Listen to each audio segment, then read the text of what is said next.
Assalamualaikum warahmatullahi wabarakatuh.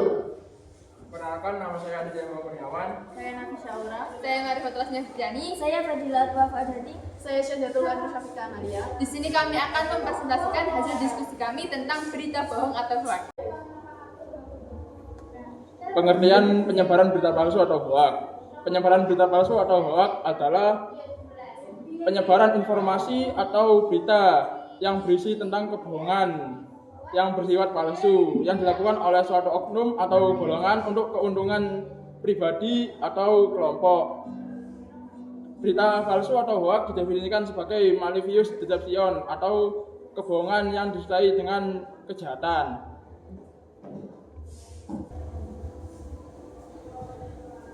Hukum menyebarkan berita hoaks yaitu terdapat pada surat Al-Isra ayat 36 dan juga hadis riwayat Muslim.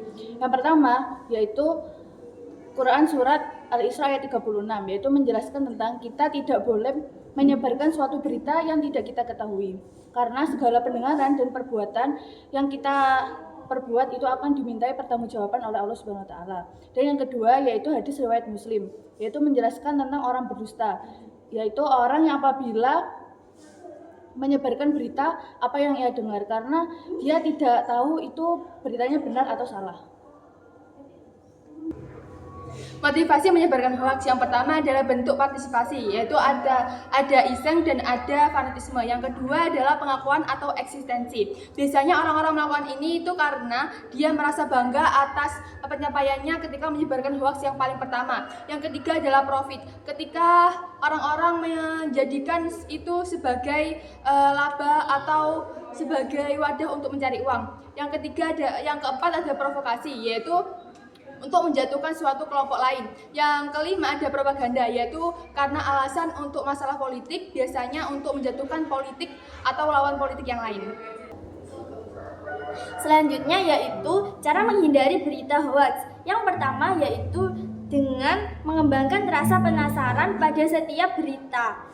Yaitu kita jangan langsung menyebarkan sebuah berita tanpa mengetahui kebenarannya dulu. Yang kedua yaitu berhati-hati pada setiap berita judul yang provokatif.